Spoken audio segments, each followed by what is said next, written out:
Hello everyone, I'm Abigail and welcome to FenyxStitchery. As a young ambitious fashion designer, I am diving headfirst into the world of sustainable fashion and with zero guarantees, just a lot of passion, creativity, and a dream to make a difference. Here you'll see the real behind the scenes journey of what it takes to build a sustainable fashion brand from scratch. I will be sharing my journey, every challenge, every success, every lesson learned. So if you're ready to join the fashion design journey and you're ready to see the real behind the scenes of a sustainable fashion designer's life, don't be afraid to hit that subscribe button, share, like, comment, and let's figure this out together.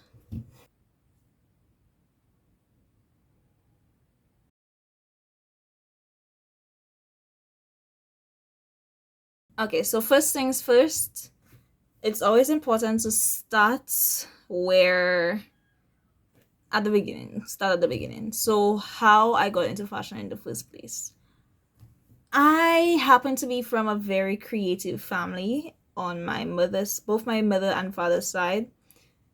Different kind of creativity, but I guess I got both those. On my father's side it was culinary arts, and on my mother's side it was crafts and arts. And my grandmother was a seamstress, so she would make uniforms, she would make dolls. There was these little reversible dolls she used to make wearing our Jeune Creole outfit, which is our Creole Heritage Month. It's called Jeune Creole season. And she had a lot of scrap fabric laying around. At that point, I was very, very young. So, who has the patience to teach a kid at that time how to sew? So I figured it out on my own, but watching her and my uncle as well, my mother's brother, he was a tailor. He was a tailor as well. So he made things like bucket hats, bows, little suits and stuff for himself. They were both very creative. He would give me tips and tricks over the years. And I got interested in sustainable fashion because I've been looking at the news and things are getting really bad, and fashion contributes a lot to pollution. So I figured I love finding new ways to do things. I love the unconventional, so why stay in that bubble when I could be doing something good while also pursuing my passion? My grandmother usually had a lot of scrap fabric laying around the house, so that's how I would practice. I would take those little scrap fabric pieces and make clothes for my dolls. I didn't know about slow fashion or anything as yet at that time, but eventually as I grew up, I learned more about it. I learned how to use waste materials to make new things, and that is where my business idea basically started. I also grew up in a very small Caribbean island where fashion isn't really taken all that seriously. We have been trying over the years to get it to be taken seriously, but it's really and truly not, unless it's for like carnival costumes or anything like that. But actual fashion isn't taken seriously. It wasn't looked at as an art until recently, when people were like, oh, fashion is making money. That is when our country started to take it seriously. So a lot of things, basic things that you would need to sew, were not available. So we have, for fabric and stuff, it's very limited.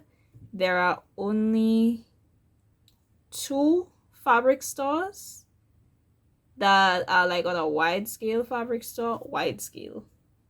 Very limited, but wide scale. Not like you'd find in the US or any other large place, but we have 2 fabric stores, both located in Castries. I think there is one in Vieux-Fort, which is the south of the island. There is one that's just for upholstery, so that one is not really in it.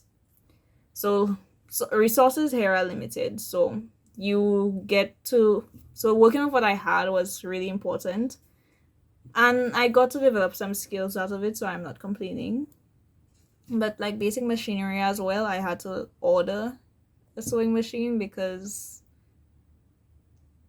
very limited, very limited in what they had.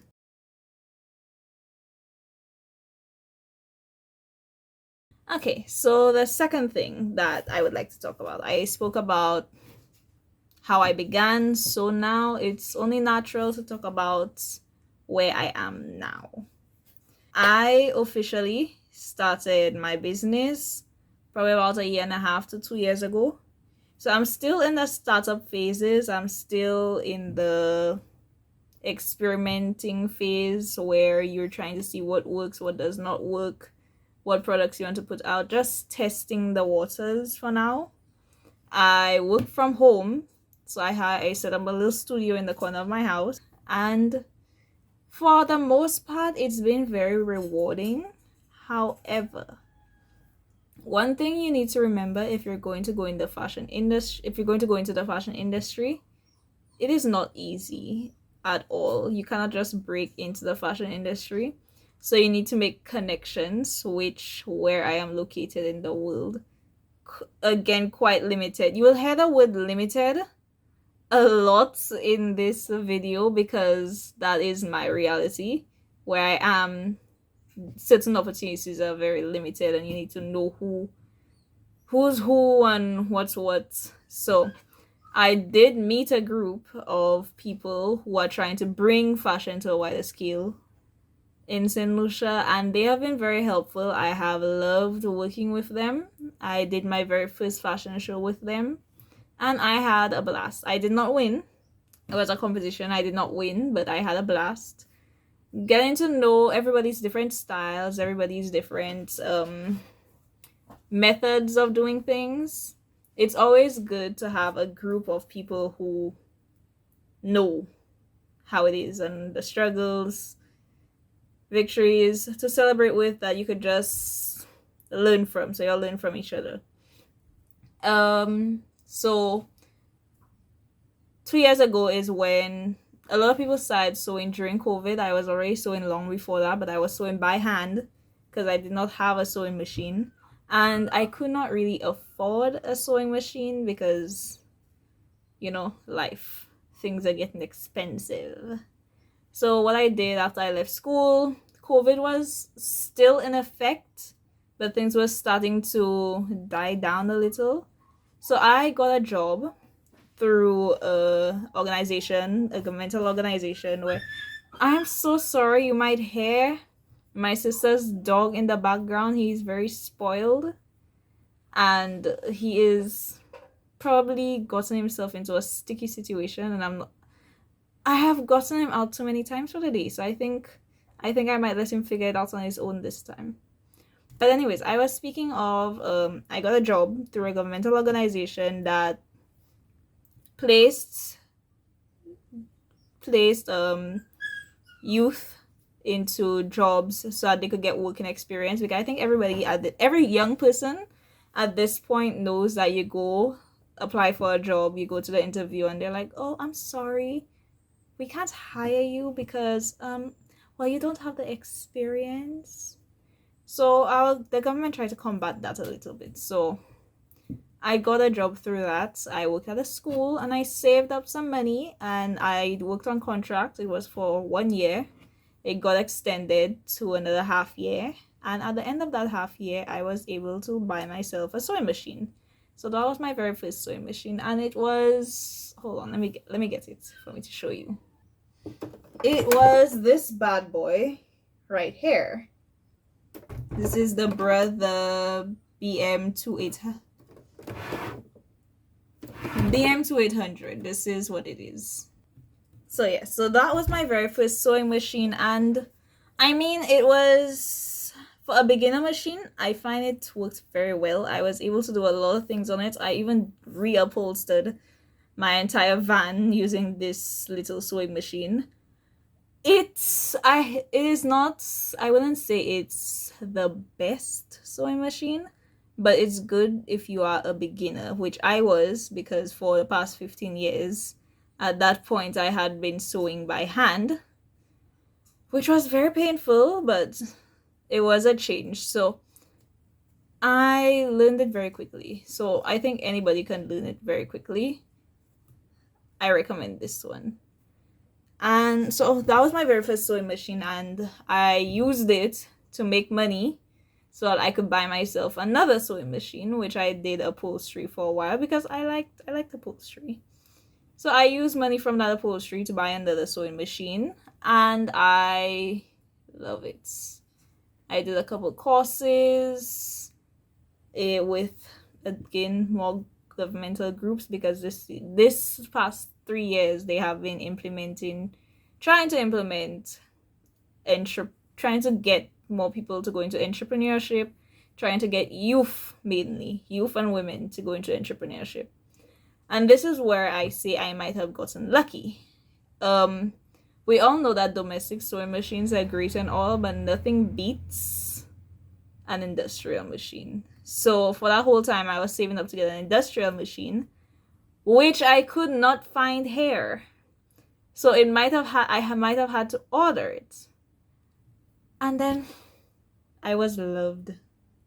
My parents had a friend who was a seamstress, and she got a sewing machine from a family member of hers, but she had no use for it.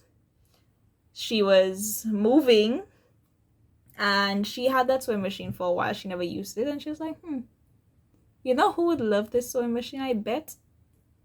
Abigail. And she gifted it to me. So this is it right there. Look at this beauty over there. It was gifted to me for Christmas, and I love it. I love it. Nothing beats an industrial sewing machine. It's awesome. So right now in my sewing career at this point, which has been about 2 years officially, I am at a standstill. As I said before, opportunities kind of lacking a little bit, but I had been getting strokes of good luck, which was awesome. So in the beginning I was making a lot of money, but the thing with having your own business, starting your own business, especially in fashion, there are months when you make a lot of money. You make more than your parents' salary and you're happy and everything. But remember, there will be months where you make absolutely nothing. You work, and no money. And that kind of depresses you. Well, not kind of, that depresses you a lot. It depresses you. You feel sad, you feel angry, you want to die. And this is currently where I am at. I am at the point where it depressed me, because I was used to having money, and then now I have no money. So yeah, so I was on the verge of giving up, but I am glad to say that I have a very supportive family. My mother, my father, my sisters, they're very supportive. My grandmother, my aunts, uncles, and friends, very supportive, and they kind of talked me out of my slump a little bit. So how I used to make money before is I used to do alterations. I know there are many fashion designers out there who are just rolling their eyes at hearing this. But when you need to start with something, and that was the something I started with, alterations. I really and truly do not like it. I don't like alterations one bit. It was very depressing to do alterations. I hated it. Sitting down there and just fixing something. No. I want to make things from scratch. I want to make my own designs. And there isn't really anybody I could go and work for in the fashion industry, because we have a dead fashion industry. If I were in the States, it might probably be easy. But I try not to think of that, because they always say the grass seems greener on the other side, not that it necessarily is greener on the other side. But yeah, I'm at the point where I wanted to just give up, just throw in the towel, and go and work for somebody else. Because, as I said, I hated doing alterations, and I figured if I am going to do something I don't like in a job that I created, I might as well go and work for somebody else. So this is where I was at, and my father, he kind of talked me out of it. He told me, you know, we spoke about this. You knew it wasn't going to be easy. You'll figure it out. You'll get there. A door will open, and doors have been opening. I must say, I don't want to sound spoiled because I have had a lot of fever. So it's not easy. It will break you. You need to be strong. So if you see you have a weak heart and you cannot take it, you need to toughen up. You need to breathe. You need to, when you get to that point, slow down, take a rest, breathe, smell the roses, or if you like coffee, smell the coffee, because you're going to want to scream. You're going to want to punch something. Don't do it. Just breathe. And I'm glad I did not do it. I might still take I'm in the process right now of taking a little break. I'm thinking of applying for a job, a different job, to just, while I'm on that break, to just bring in money, to just take a break from sewing for a while to think. I have been doing my research, and while I've been working, I've been saying, okay, this is not working, so I might have to try something else. So in this break, I'm just going to use it to rethink, restructure, rework. So I'm not giving up. I have decided I will not give up, but I will try to rebuild. Try to. I can't find the word. I'm looking for the word and I just cannot find it. I cannot find the word. It might come up. It might come up, but I cannot find it right now. But just to redefine. No, redefine is not the word. We'll figure it out. I think you know what I'm talking about. To just recreate my business, basically. And so I might just work for somebody else for a little while, take a little break, make some money on the side. I think I've been doing a lot of rambling, so I'm going to leave it at this is currently where I'm at with my business. This is currently where I'm at as a sustainable fashion designer.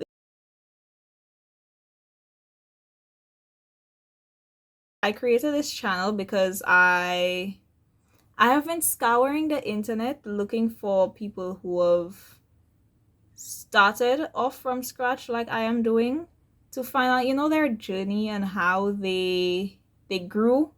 But there isn't really anything like that on the internet. There isn't on YouTube, especially. There isn't anything where you could watch like, okay, so this is how I started, this is where I am, this is what we're doing, like that whole journey of ups and downs. You mainly see like the good stuff about it. They don't show like the really terrible times when they're like me and just want to punch something.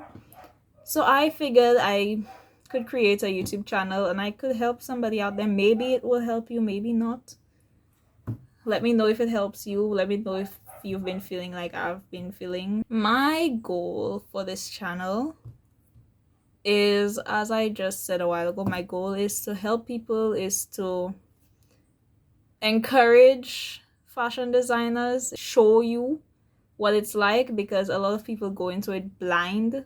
So I'm hoping that this will be helpful to you.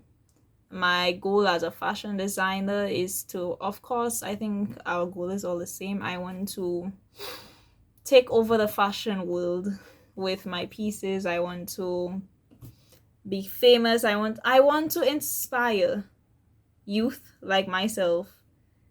I want to inspire youth like myself to take a step forward into helping our earth, because helping the environment, lowering the pollution level of the fashion industry.